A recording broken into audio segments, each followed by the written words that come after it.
Saudara-saudari terkasih dalam Kristus, hari ini Selasa 14 Desember 2021 merupakan peringatan wajib Santo Yohanes dari Salib, Imam Pujangga Gereja.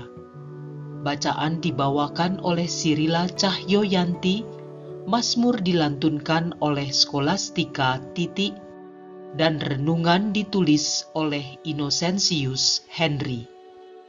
Selamat menekuni Sabda Allah.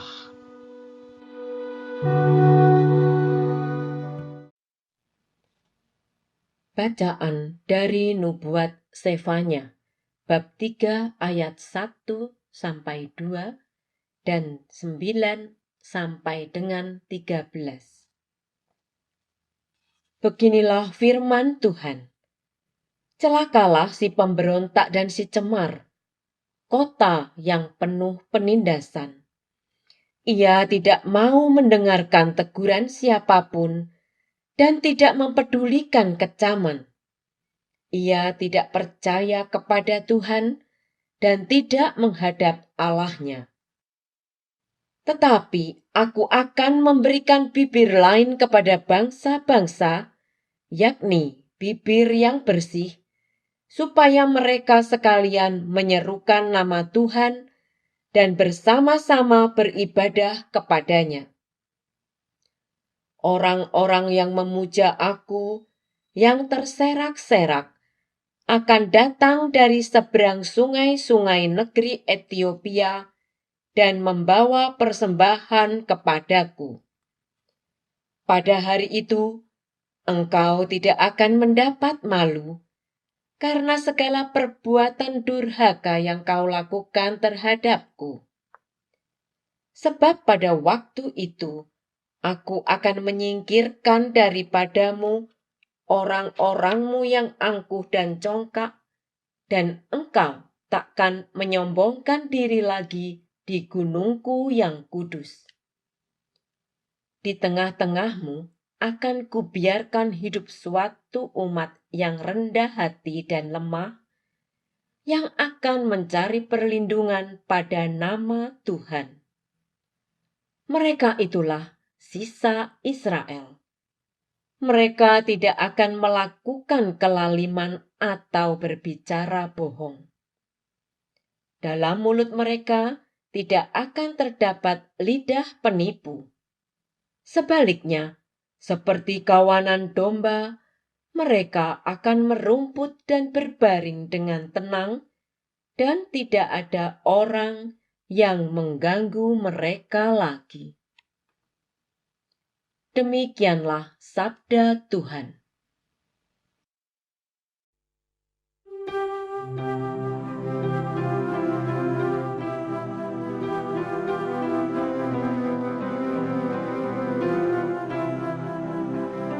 Orang yang tertindas berseru dan Tuhan mendengarnya. Aku hendak memuji Tuhan setiap waktu. Puji-pujian kepadanya selalu ada di dalam mulutku. Karena Tuhan jiwaku bermegah, biarlah orang-orang yang rendah hati mendengarnya dan bersuka cita. Orang yang tertindas berseru dan Tuhan mendengarnya.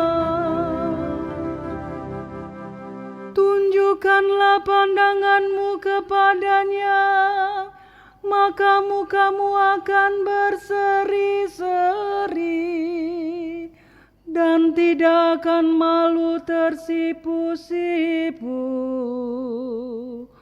Orang yang tertindas ini berseru dan Tuhan mendengarnya. Ia menyelamatkan dia dari segala kesesakannya. Orang yang tertindas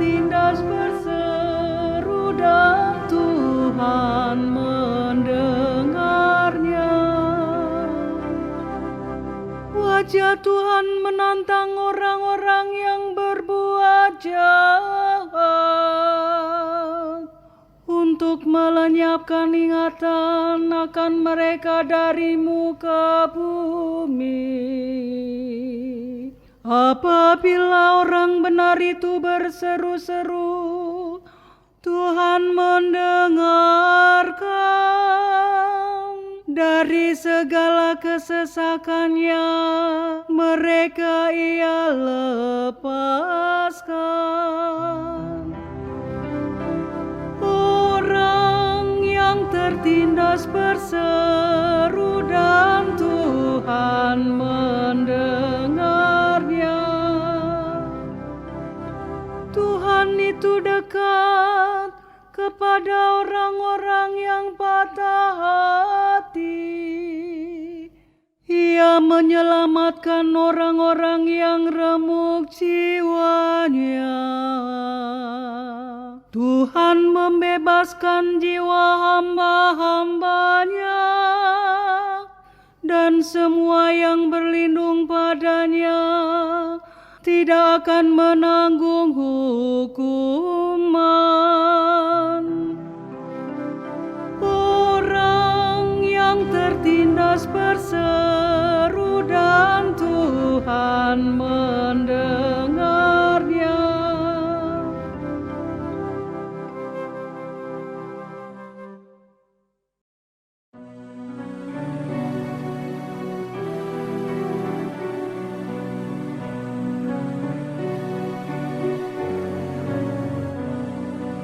Haleluya, haleluya, haleluya, haleluya.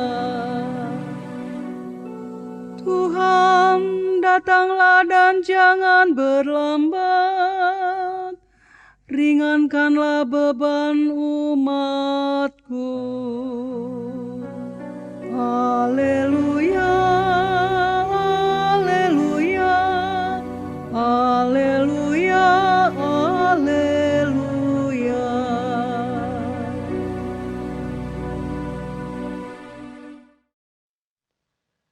Inilah Injil suci menurut Matius bab 21 ayat 28 sampai dengan 32. Yesus berkata kepada imam-imam kepala dan pemuka-pemuka bangsa Yahudi, "Bagaimana pendapatmu? Ada orang mempunyai 2 anak laki-laki. Ia pergi kepada yang sulung dan berkata, 'Anakku, pergilah bekerja di kebun anggur hari ini.' Jawab anak itu, 'Baik, Bapa.' Tetapi ia tidak pergi. Lalu orang itu pergi kepada anak yang kedua dan berkata demikian juga. Dan anak itu menjawab, 'Tidak mau.' Tetapi kemudian ia menyesal, lalu pergi juga. Siapakah di antara kedua orang anak itu yang melakukan kehendak ayahnya?" Jawab mereka, "Yang kedua." Maka berkatalah Yesus kepada mereka, "Aku berkata kepadamu, sesungguhnya pemungut-pemungut cukai dan pelacur-pelacur akan mendahului kalian masuk ke dalam kerajaan Allah. Sebab Yohanes Pembaptis datang menunjukkan jalan kebenaran kepada kalian, dan kalian tidak percaya kepadanya. Dan meskipun kalian melihatnya, namun kemudian kalian tidak menyesal, dan kalian tidak juga percaya kepadanya." Demikianlah sabda Tuhan.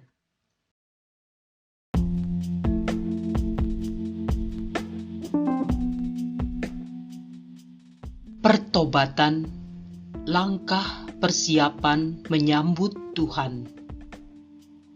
Renungan dibawakan oleh Innocentius Henry.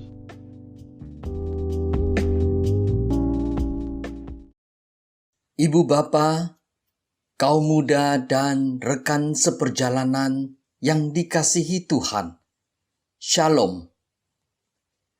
Pada saat selesai misa pagi beberapa hari yang lalu, saya bertemu dengan seorang tante umat senior yang masih aktif di beberapa kegiatan di paroki. Beliau mengantri di depan ruang pengakuan dosa untuk menerima sakramen rekonsiliasi menjelang Natal nanti.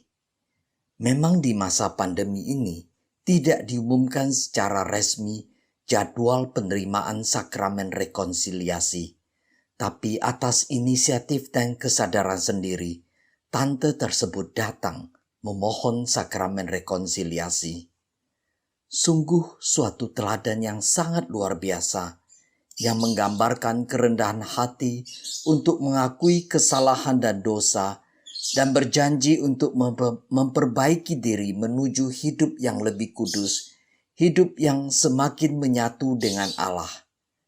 Di dalam bacaan Injil hari ini, kita mengetahui bahwa para imam kepala dan pemuka bangsa Yahudi telah mendengar seruan pertobatan dari Yohanes Pembaptis yang mempersiapkan jalan untuk datangnya Mesias.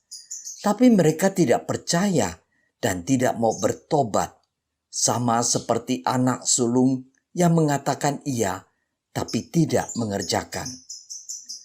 Pertobatan bukan hanya janji, tapi tindakan nyata untuk berbalik arah 180 derajat menuju dan mendekat kepada Tuhan, seperti dalam bacaan Injil hari ini yang menggambarkan di mana anak kedua yang semula menolak perintah ayahnya, tetapi dengan menyesal akhirnya bersedia melakukan kehendak dan perintah ayahnya.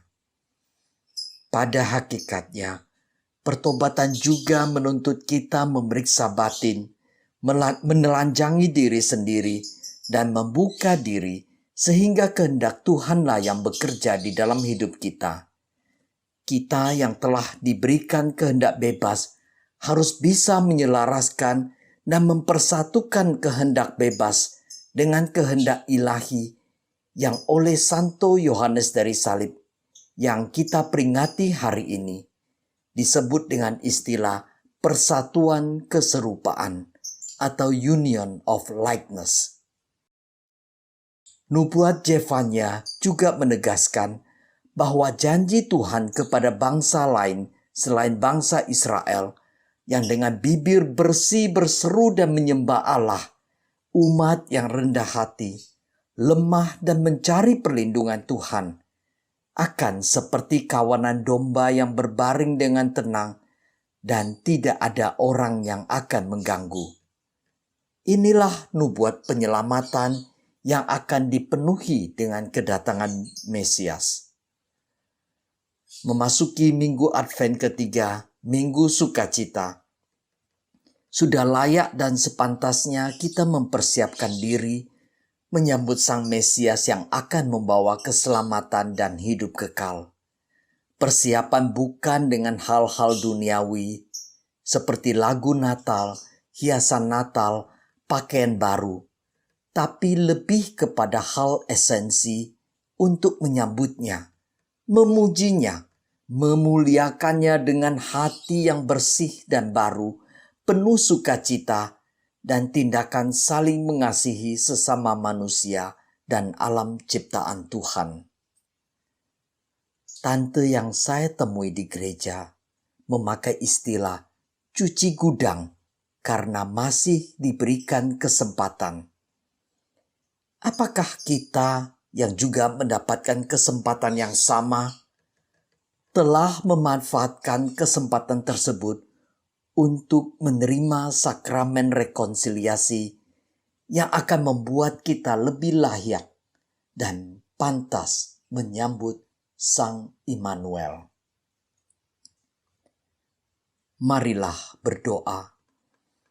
Bapa sumber kehidupan, kami bersyukur boleh diberikan kesempatan untuk mempersiapkan diri menyambut Sang Immanuel.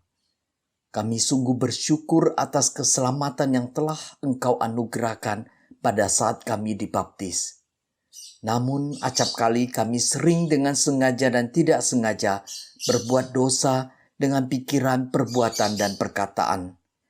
Kami sungguh menyesal atas dosa-dosa kami dan berjanji untuk memperbaiki hidup kami seturut dengan kehendak dan rancangan-Mu, sehingga kami boleh layak dan pantas menyambut Sang Immanuel dengan penuh pujian dan sukacita. Kemuliaan kepada Bapa dan Putra dan Roh Kudus, seperti pada permulaan, sekarang, selalu, dan sepanjang segala abad. Santo Yohanes dari Salib, doakanlah kami.